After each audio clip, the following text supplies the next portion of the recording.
Here we go. Here we go. Mike from around the world. Pastor Paul. There you are. Right number? Yes, we hear you. All right. Might be a little bit of delay tonight, Mike, just because of undisclosed location. Okay, that's okay. I'm in an undisclosed location tonight, but I'll be back in Florida and be preaching this coming Sunday under the big tent at Freedom Fellowship on Sunday. But tonight we're out of pocket. But anyway, good to hear your voice. How you doing? Well, it's good to be here. Doing pretty good. Anticipating. What are you anticipating, Mike? Yeah.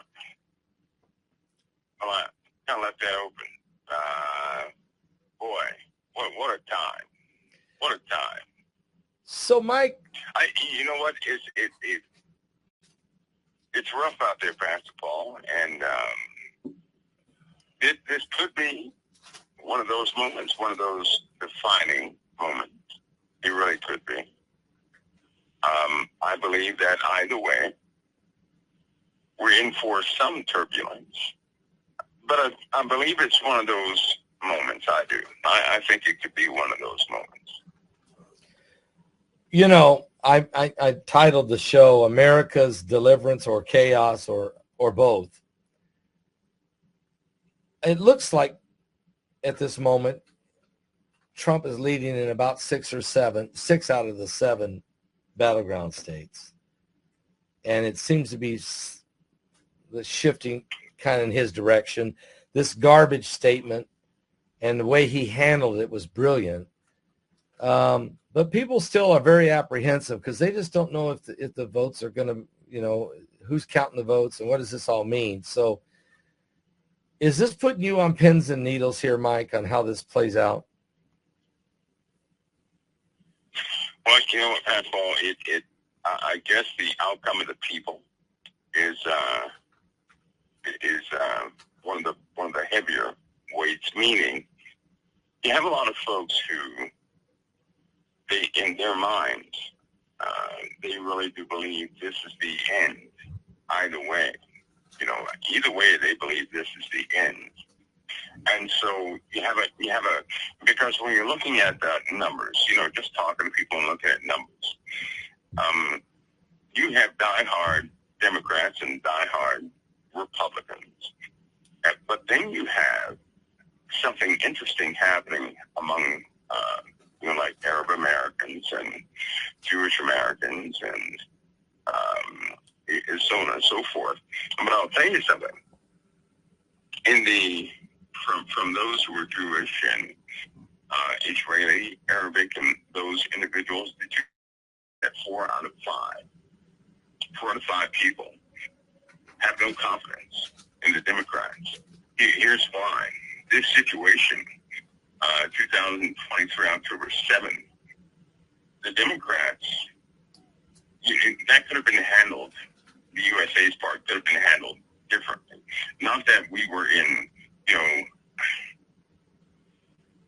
everything is switched. And some of those people have some pretty good points. The feedback from the Israelis was, it used to be when the Democrats were in power that, we had less. And when the Republicans were in power, all of a sudden they had to go and, do some corrective measures, and combat broke out. Well, that's flipped. It's opposite now in a very bad way. Now it seems, because nobody can deny that this year has been horrific. It really has. This year alone has been horrific. Last year was horrific as far as our military, as far as deployments, as far as engagements, and Middle Eastern chaos, and the international handling, right? The foreign policy of Democrats, 4 or 5 people do not like foreign policy of Democrats, period. They don't. And for that reason alone, they have lost confidence. The Democratic Party, now this is 4 out of 5. 4 out of 5, a huge number of people who, because they're living, right? They're living what the rhetoric is over here, right? They're living it. People over here talk about it, get feedback on it, but they're actually living it. And it seems in the last, 2 to 3 years, everything has blown up. It's getting worse. And all anybody wants to do is throw, money at it or, things of that nature. One thing they do know about Trump is that, yes, he stood for Israel, but more than that, he was willing to talk to people. Yeah. And that's something rare, because if you think about it, if you take a stern position with, for example, Iran, and you're telling them what you're going to do, but you're still throwing money at the situation, all you're doing is empowering them, right? Right. All these people being empowered, it perpetuates the war machine, right? Yep. Which is how the industry keeps going, but that's not the answer. I believe that some corrective measures, either way, are going to take place. Number one, because the economy cannot take any more of this dissolving action of Middle Eastern, I'll say, interaction from the U.S. in the way that they've been doing. You can't enable evil and then, campaign to fight the same thing that you have enabled to a degree. You can't do that. Everybody does not like Trump, Right. Even he said, you don't have to like me, but you may like my policies, right? But you have to think about something. I often put myself in people's shoes. I look at both sides. Yeah. I looked at the Democrats and I looked at the Republicans. Trump, one thing nobody can deny, he is who he is. But he sees America falling apart at the seams. And all of us, and people have no confidence in the economic promises of what's been happening. The one disconnect that's in Washington right now is that they see the numbers, they see the polling. The situation is on paper or by way of the numbers is one thing, but people have no confidence. They don't feel safe. Right? They don't feel empowered. That means everything. But if you cut out how a person feels and you try to tell them how to feel, that's where they're messing up. That's where they're messing up. That's essentially dehumanizing, the populace to a degree. When you tell somebody, it's like talking to a child. When a child they may be hungry, right? Now, some parents, having fed the child, will say, you're not hungry, I just fed you. Well, the truth is, they don't know how that child feels. What if the child is hungry? Right. There's something altered in the child. You have to take an extra step to see how somebody feels. They're not doing that. There's a huge disconnect. And so the election will probably play out in a specific way, although there's, the numbers are going to be contested. They are, big time. You're right. You're right. So everybody knows that. They're going to be contested. We're not going to have I don't believe we'll have instant results. You have a lot of people who talk, but when they get to the ballot box, they change. Because remember, they said that some of the people that were upset with certain policies of the Democrats, saying they wouldn't support this and the other, they ended up supporting it anyway. Right. Same thing happened with Republicans. But something interesting has been happening for a long time. I think people they've been through these cycles so many times, and the political speech is so dead. When you start hearing somebody talk politics, utilizing these terms, these political science terms, it's almost like a dead conversation. You've heard it all before. It is the key. You've heard the promises before. You've heard everything before. And the one thing people have not actually had was somebody who cared about how they feel. So the people are looking for that. They're looking for someone to personally connect with them. not to tell them they're going to be okay, right? Not to make them a bunch of promises, but to actually, be a person that does something. And I can see how how things are playing out. America has a moment to go through, because if regardless of who gets in power, we're going to have some corrective measures take place in this country. Mike, it's going to require. Is there any is there any preparations being done on behalf of the government, or maybe the military, or both? Yeah. No matter how this election plays out, just to keep order. Yeah, well, sadly, order is breaking down already. What? What do you mean, sadly, already? Yeah, well, it's violence. Well, you had early voting, right? Yeah. Violence has already begun. There have been some casualties already. It's already begun. People are jumping to the extreme side of things already. So you have a set of people out there that are just simply violent, and they're doing things they're just causing that. They've already begun. You also have people, listen, because I'll tell you, there are folks on both sides that have already said if their person does not win, they will not accept, the results, basically.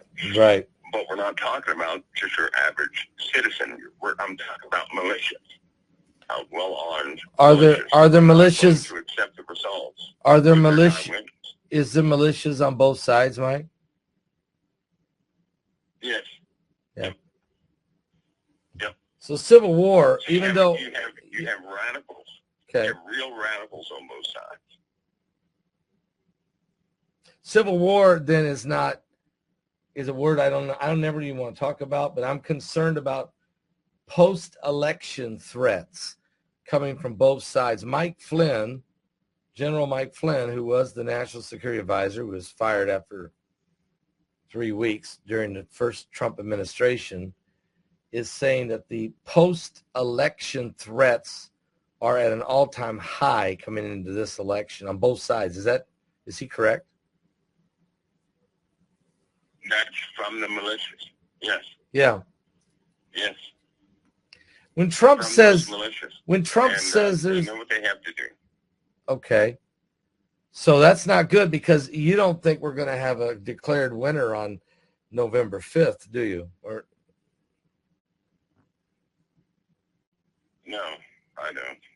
I think there's going to be recounts and more recounts and more recounts. I also think, by way of what they've been advertising, I hate to say this, but it's because everything is computerized, right? It's incredibly easy for people to be dishonest. Hang on, Mike. Incredibly easy. Can I do like this? And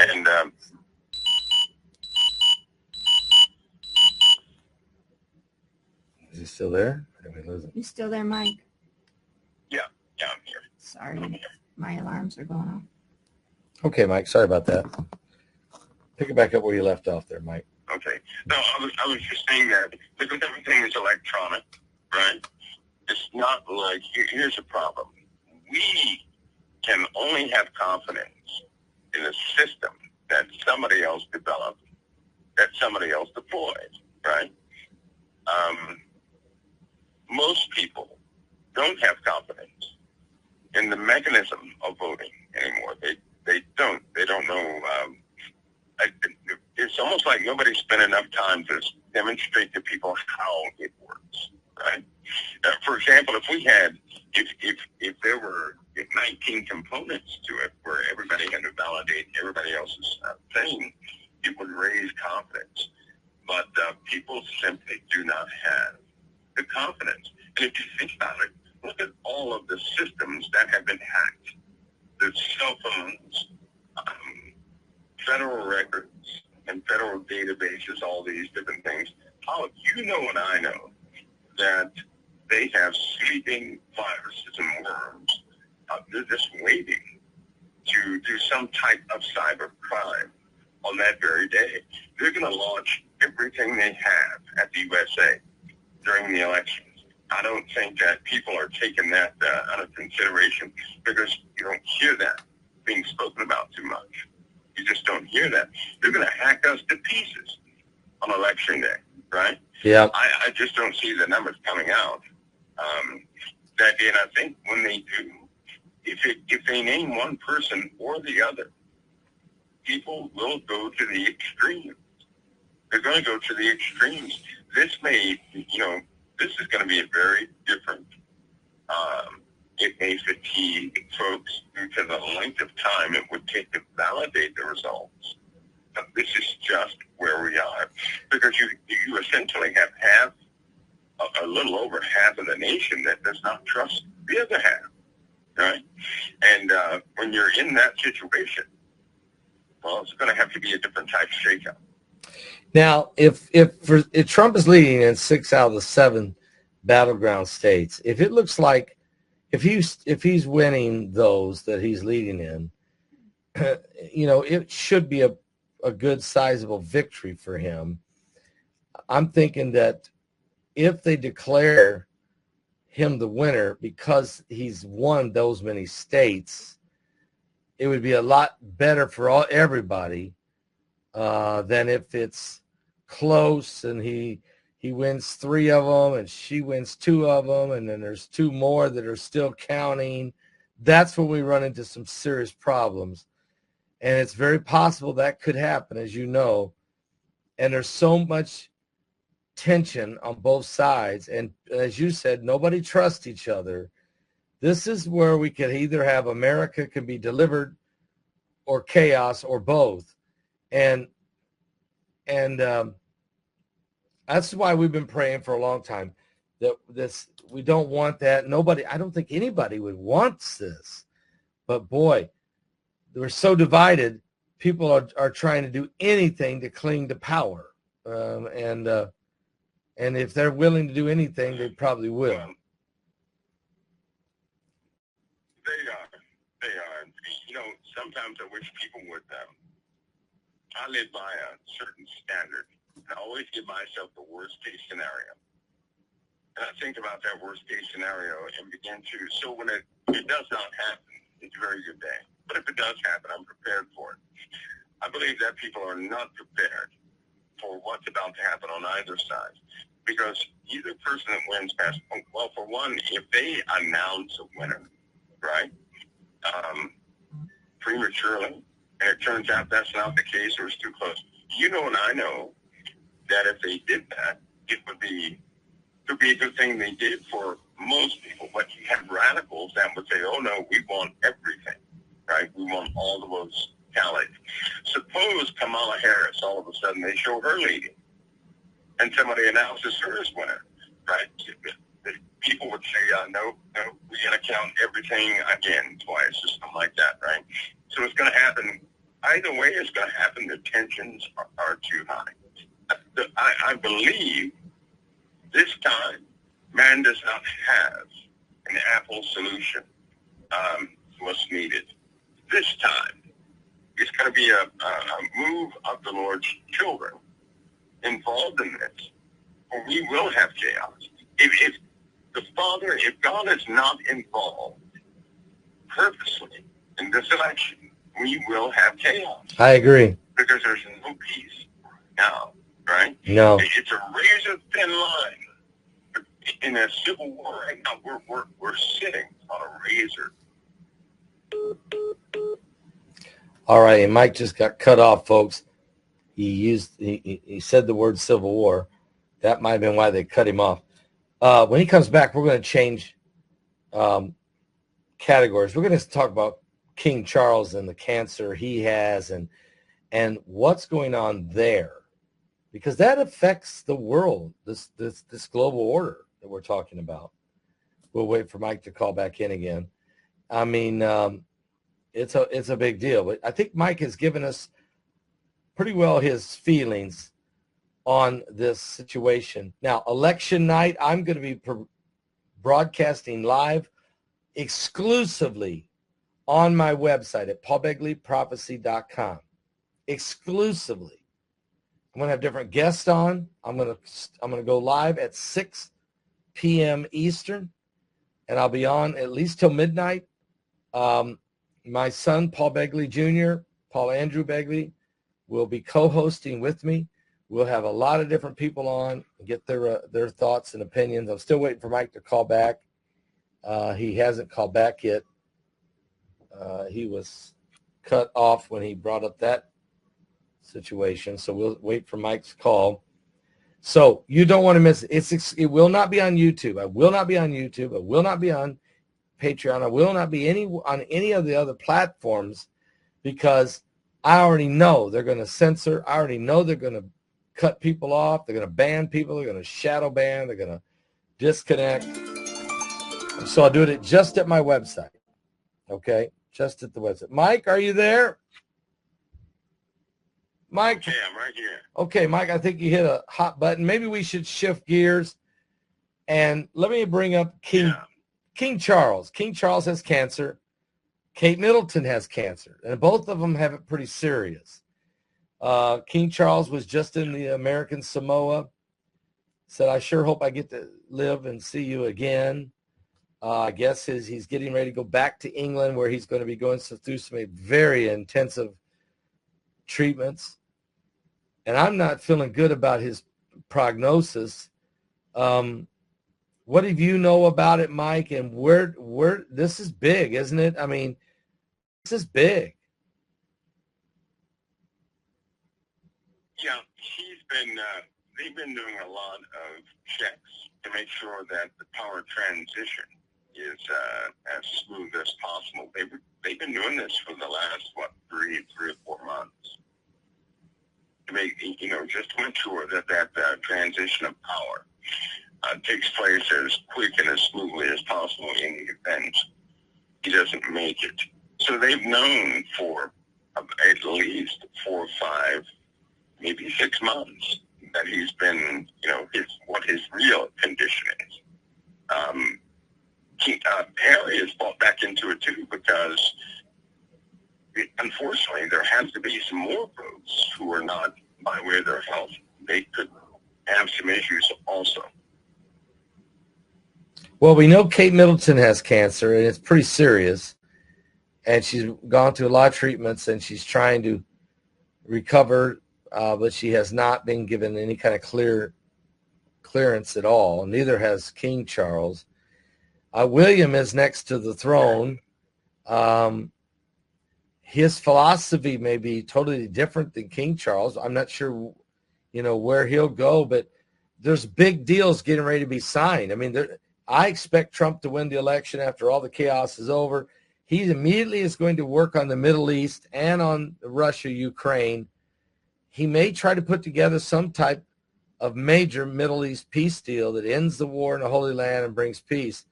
Would it require the signing off by the king and the Pope, and who else would need to be involved? Well, America by itself does not have the wherewithal to maintain that peace internationally. So anything America would establish would quickly fall apart without, the king and the Pope there getting involved in it. I do foresee, I will suspect something. Think about this. Harry and his family have not been getting along largely due to his brother's stubbornness. Right. Right? His brother's quite stubborn and is for his own kingdom. And he'll put his kingdom before anything. Yeah. Right? Yep. He'll put his kingdom before anything. So I want to remind him, if he loses Kate, right, he's going to be a bit, and his dad at the same time. That's a big loss for him. Yeah, it's huge. It's a huge loss for him. Yeah. Right? Yeah. So he's going to be he's going to be like iron that won't bend. And if he foresees, he will exercise extended authorities too, because with or without King Charles, the Red Dragon, their crest, will be flown. They will do things in accordance with the times we live in. Because even with King Charles, he was set to make some global announcements. Now, nobody knows all of what those global announcements were going to be. But we do know it would have altered the order of how things operate in the world, right? They have that right, regardless of what, people think or what conspiracies they think do exist. He still has that right to change the order of the globe. And I believe his son will do it. Yeah, I think William is willing to step up and change the order. And I do agree with you that even though him and Harry were close at one time, he will put his kingdom over Harry and over any influence, because without his father or his wife, there's nowhere to balance. He has no one to go to, and his grandmother's dead. I mean, this is a gigantic situation, and I know that England runs off a parliament, but that, believe me, that parliament don't do anything without clearing it past the king. I don't care what they're going to do. They can't even pick a prime minister without the blessing of the Queen Elizabeth or now King Charles. So this is a big deal, what's going on here. And the timing of that with the Russian invasion of Ukraine and the war in Israel and the Holy Land with all these nations coming against Israel, the timing of all of this is just, and with the election in America, it's extraordinary. I don't even know how to put it other than it's a prophetic convergence of the end of days. I mean, I'm not saying that time ends tomorrow, but this is certainly going to reshape the world, right? Yeah, you're right. And I firmly believe that without the Christians, everything's going to go super fast in the wrong direction quite quickly. This guy is, he's ready to rule. He's ready to change whatever he has to change. He's already cold and callous when it comes to his own family in quite a few respects. So you're looking at somebody who's not afraid to enact what he needs to enact. Even Harry knows that, right? So that in line with everything that's happening. Plus, solar maximum is about to hit us too. If you think we had solar problems the last year, the last few months, right? Oh boy, we're in for it. We're really in for it now. We're really in for it now. Yeah, I was. There's some other.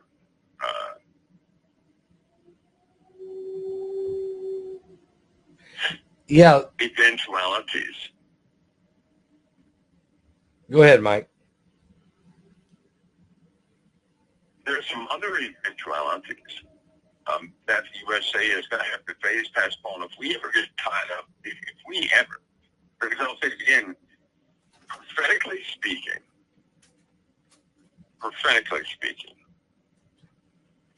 Israel is being positioned to be altered this time. Right now, there's a severe threat over Benjamin Netanyahu's head. A severe threat.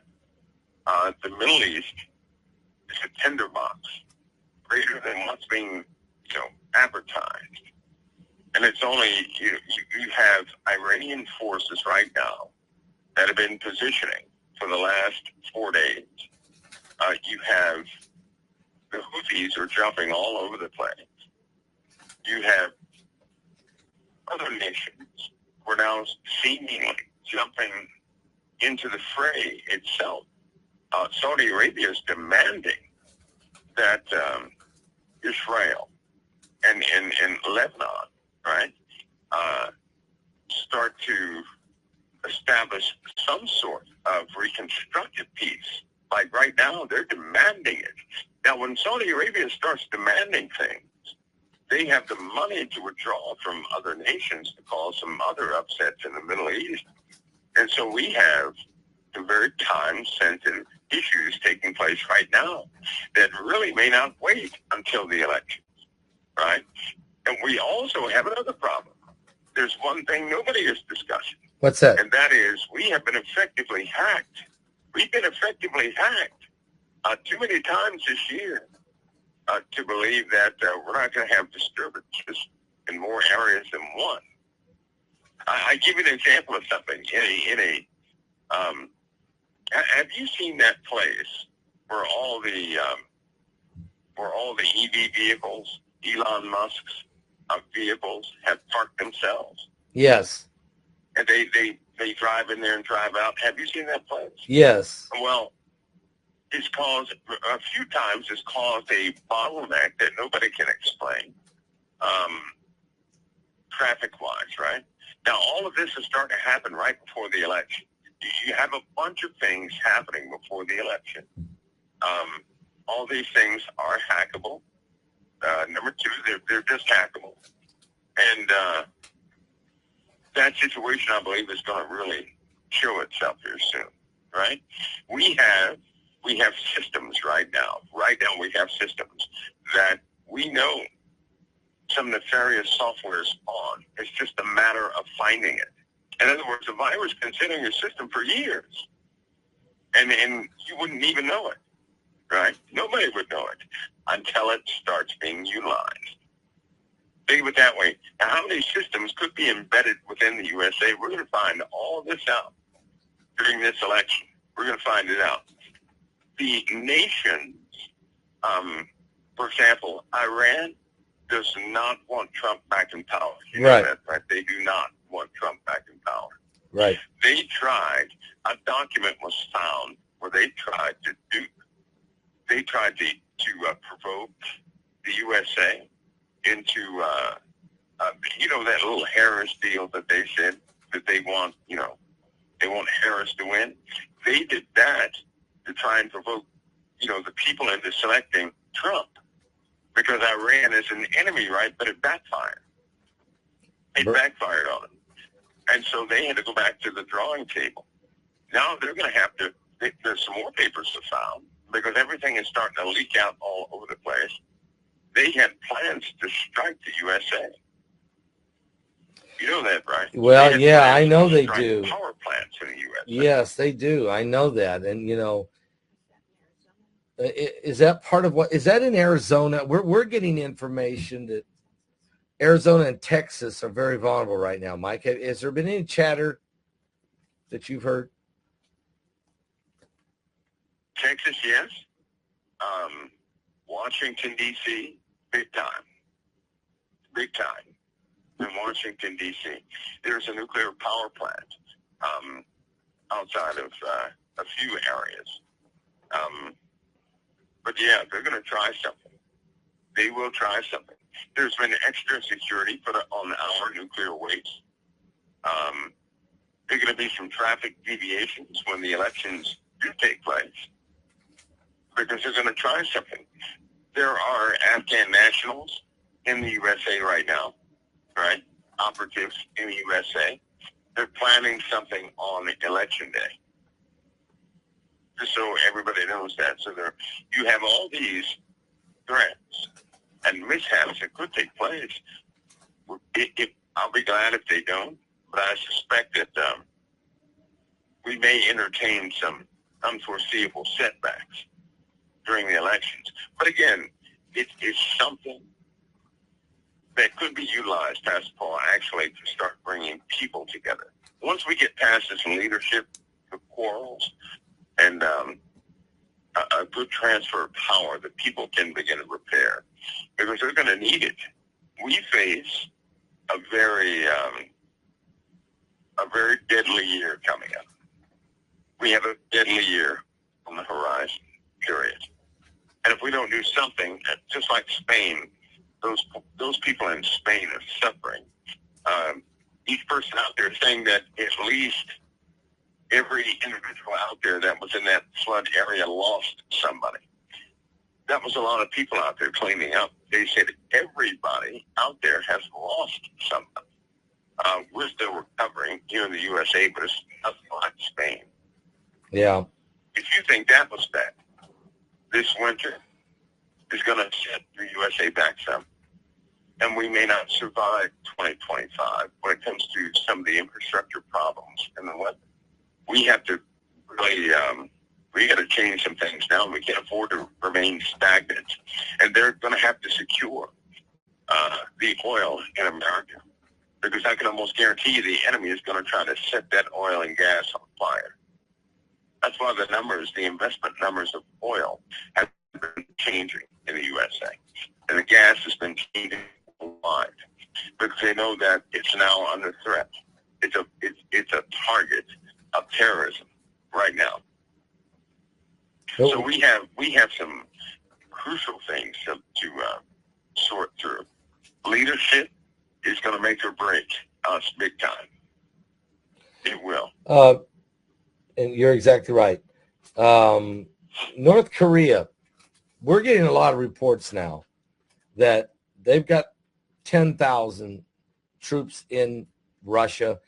3,000 may already be deployed on the front line fighting. Another 7,000 or more are in training. Is this Putin getting in position to negotiate with Trump if Trump goes into power, to say, hey, look, I'm moving forward here. I got support. I got allies. I got troops in here helping me. Is this part of his negotiating ploy, or are we about ready to see World War III here? Well, keep in mind that Trump and Putin have open dialogue, right? Right. They can have open dialogue. He can actually talk to Putin. Nobody else can. Right. So Putin may listen to him. And the Ukraine, they know where they stand, too, right? They know where they stand. So that will get brought to an end. One way or the other. You feel better. Brought to an end. You feel that he will. You feel like that Trump will bring this European war to an end, but that the Middle East is a whole different situation. Is that what I'm hearing? Yeah, because he knows how to talk to Putin, right? And he knows how to speak to the Ukraine to give them an ultimatum, right? Because they're going to have to. The truth about the Ukraine is going to come out. They were trying to get more and more territory. Period. Now, something else has happened too. We've had direct involvement. That's being found out in a few places, and that changed everything. That's why Putin is ready right now to launch nuclear weapons if he needs to. He suspects that someone will attempt to preempt him. He's got evidence of interference that somebody's been fighting on behalf of the Ukrainian army that was not Ukrainian. And he has the evidence now. And the USA knows it. And so that changes everything. So he needs, I believe that Trump probably is the only person that can talk to Putin.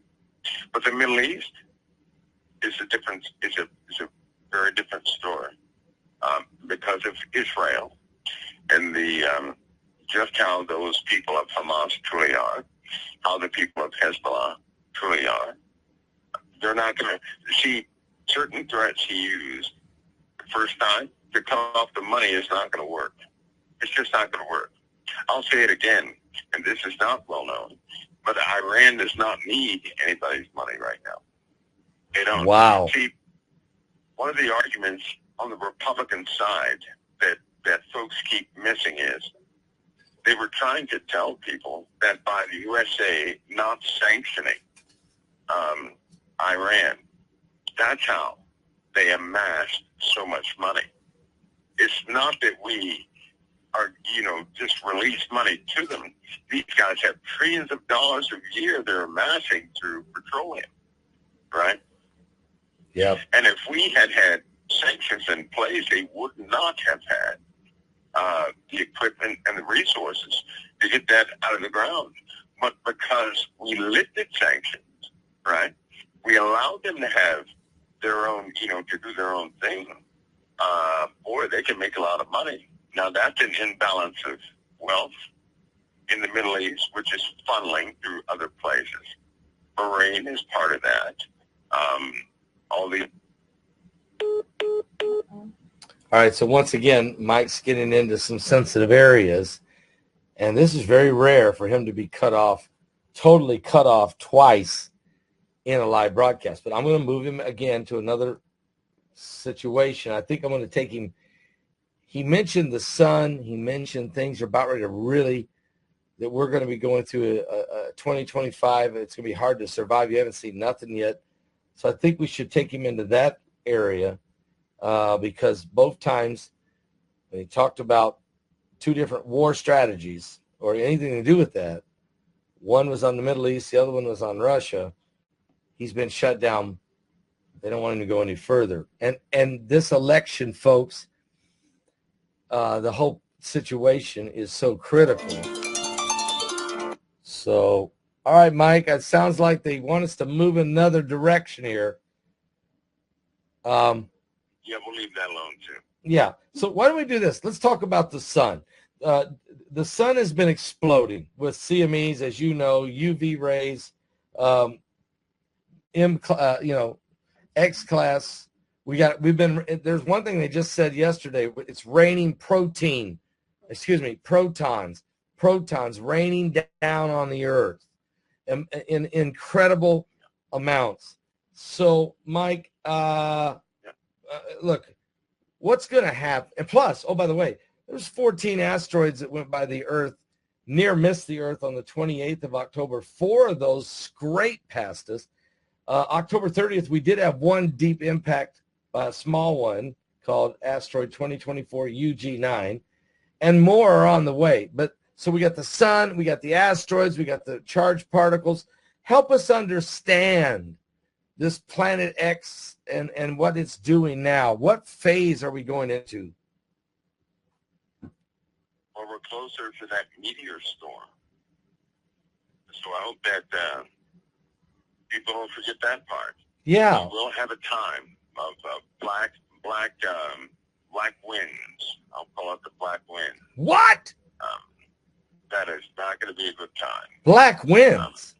Just imagine, black winds. That's when thick black smoke will cover just about everything. And you'll have to get down to you have to duck about 2 or 3 feet to go underneath it. But it's going to be hot. It will do damage in quite a few places. That is just the time we live in. We're going into a new part of the galaxy we've just not been before. It's full of debris. We're not going to escape the debris, right? We're going right into it. That's one part. This is outside of any external object that's going to influence us further. And speaking about the sun and what's been happening to the sun, it's the solar winds and the chemistry of the sun has been changing. Let me give an example. People are putting their pumpkins out for Halloween, right? Yeah. Same pumpkins that they've been using for years. They put them out this year, and in 3 days, discoloration. An orange pumpkin turns purple and blue. Okay, that happens with extreme UV. That's what happens when UV is unchecked. It will take certain colors, right?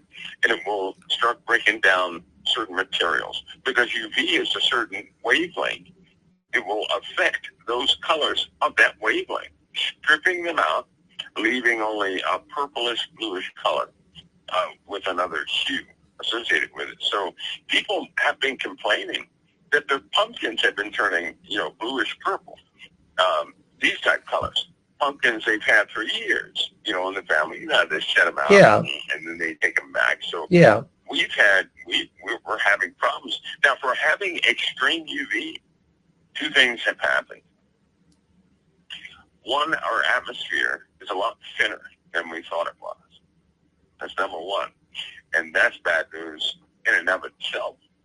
Number 2, the sun's chemistry is altering too fast, which means We're not going to be able to combat the changes in the sun. We just simply won't be able to combat them. Imagine a day when a person walks outside, right? Short sleeve, temperature's about 81 degrees. That's not too hot. 81 degrees. Nice day. They walk outside. They get 20 steps from their house and they fall out, right? Just imagine that. And then they get taken into the hospital and they are diagnosed with radiation poisoning. What? Just like that. Just imagine that. And then, of course, after that, the blisters come and everything else. With an increase in UV, the next step are these large doses of radiation. Radiation is cumulative. So once you're exposed to radiation, right, it's not going to go out of your system. The people who have flown at 30,000 plus altitudes, the higher you fly, the shorter your career is going to be, right? Because you're exposed to much radiation. Once you reach a certain level, you're not flight worthy anymore. You can't fly anymore, right? So they take your wings away. It's unfortunate. But that's happening to pilots. Notice we have a pilot shortage, right? Yeah, we do. You notice that? Yeah. A pilot shortage. Wait a minute, but they said they gave some erroneous reason that did not work out regarding paperwork, regarding those individuals that were working for these companies, right? The numbers did not work out. I don't think anybody went back to investigate exactly why we lost so many pilots. Well, when you go back medically, a lot of them have been medically halted from flying again. Now, I know that when Why? they get Radiation. 55, they're supposed to kind of end their careers. But you're saying it's even ending sooner because of the radiation levels. It's just too much. Yeah, what about 30, 35? That's crazy. That's not, these guys, it'd be okay if they were all, in their 70s or 50s, 60s, or 70s. Right. Yeah, that'd be plausible. You could say, okay, Yeah. not 35. Not when you have a bunch of people. The average age is 35, and they have complaints about aviation employment. Something is wrong. Something has happened. Now, are they going to go? We have companies. But Mike, is this also because we're going to AI pilots that there's not going to be as much of a need for? No, not that. Not that. Because we lost those pilots, and then the industry was losing about $100 billion. What is it, about $100 billion every 2 or 3 months or something like that? They're not going to lose $100 billion every 2 or 3 months because something is coming out in the future. They're going to get every single dime they can, right? Yeah. This cost them big time. It cost them big time, but medically you cannot send up a pilot to fly if they've been exposed to too much radiation. See, when the airlines, they started to fight for the employment of the pilots. That told the story. Why would the airlines get rid of a pilot and then fight to have the pilot reinstated? That makes no sense. So something else was happening. Well, radiation is taking over, as you said. UV rays, it's affecting big time. The sun is more intense, more hotter. Maybe the temperature doesn't have to be as high. The UV rays is, and this was biblical. This is in the book of Revelation. This is exactly what the Revelation says will happen. That men will be scorched, and they will gnaw their tongues for pain, and they will blaspheme God. But they still won't repent of their sins, won't repent of their evil deeds. We're just about in that era now, aren't we? Yeah, we are. Because they're not repenting, they're justifying. More and more people are starting to justify their evil deeds, right? That's why we have so many grotesque policies now. They're just justifying it. And that's bad. That's a bad move. But that's where we live. But with all these environmental changes, with the solar changes, we're really going to feel them. this year coming up. Pascal, if the weather this year is any indication of a pattern, right? Because now the meteorologists, those at NOAA, they now expect, and they're starting to admit that we have a problem, right? Special reporting is being put together for the budget of next year to cover disasters.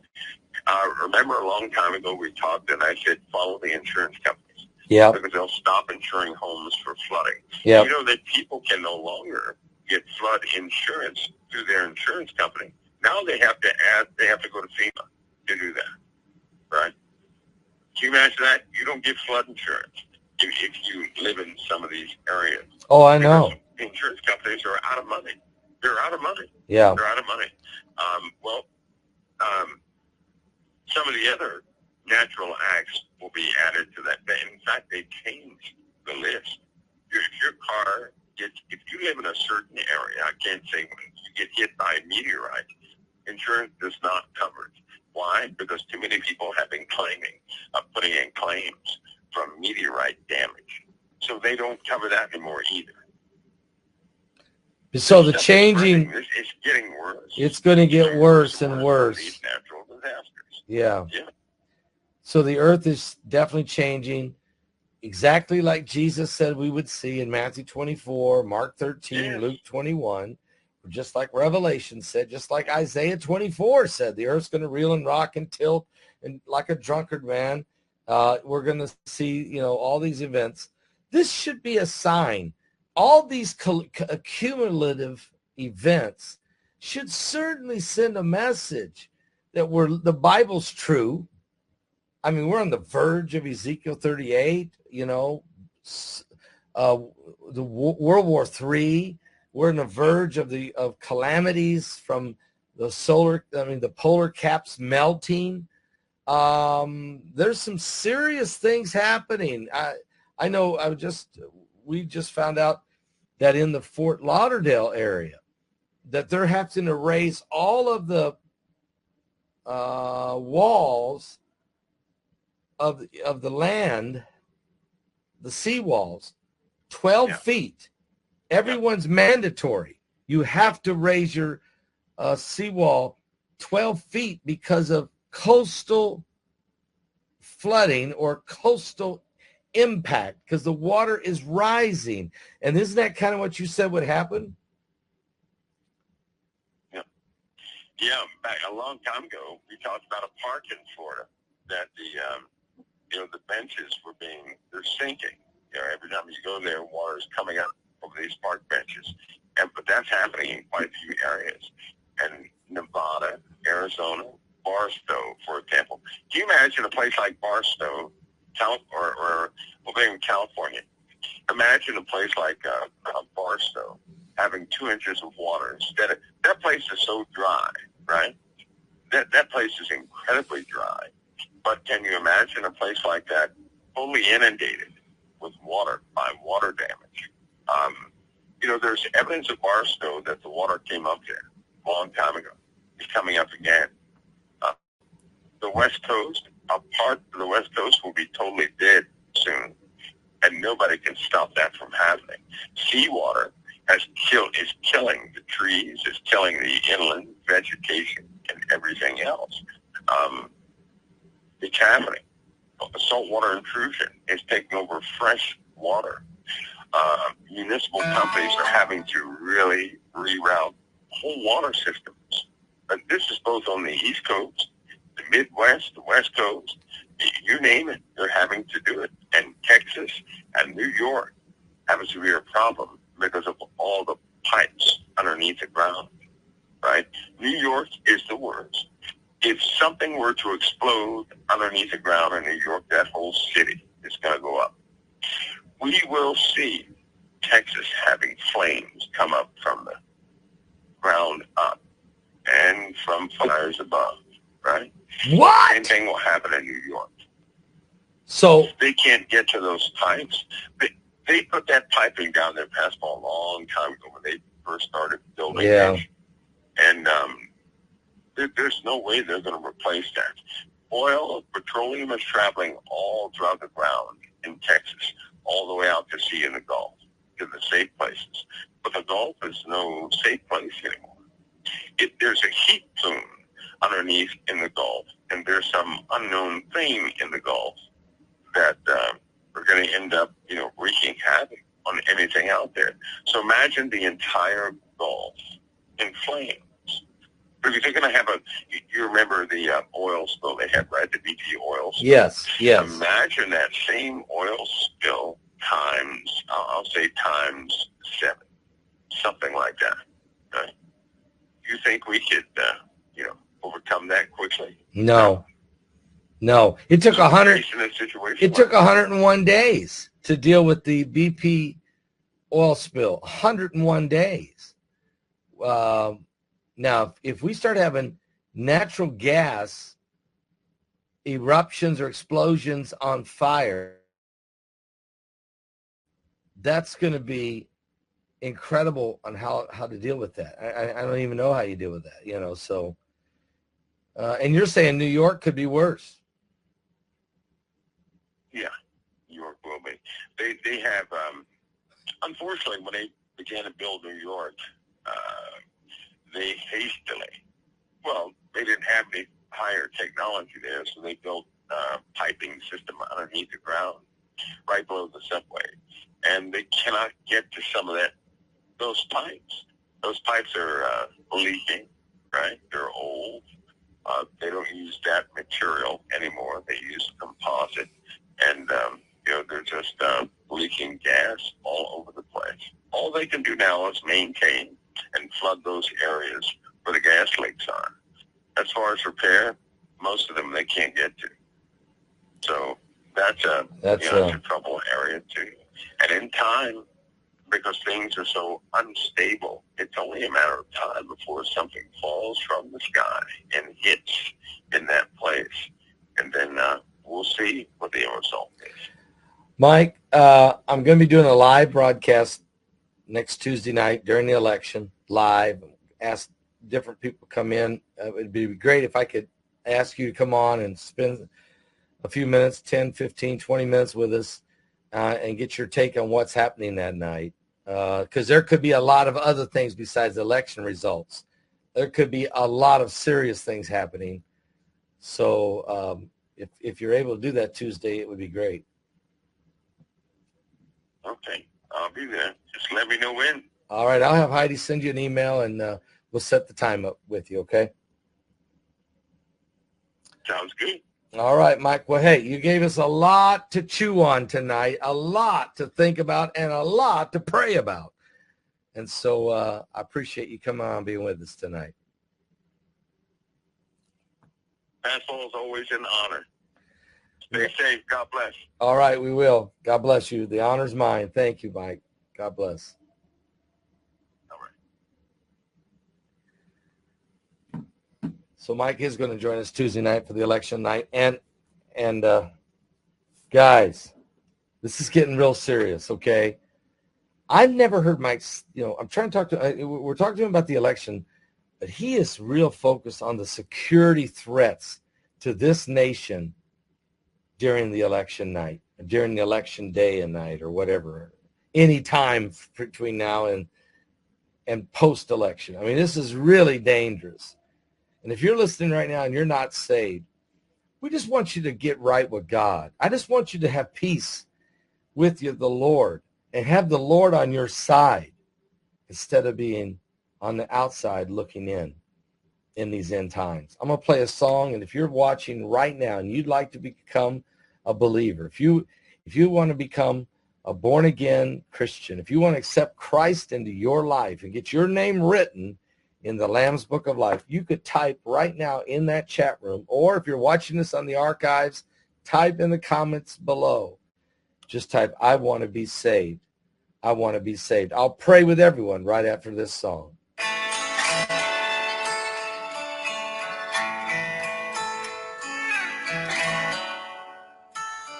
remember the night I first gave my life to Jesus. I was lost and all alone and so undone.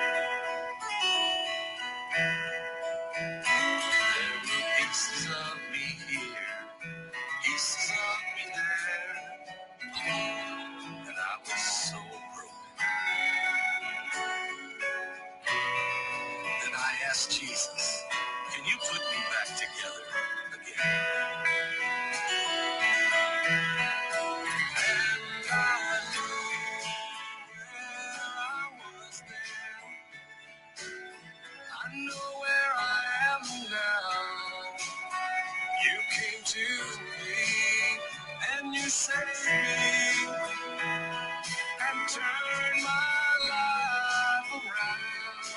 And I know where I was then, Lord, and I know where I am now.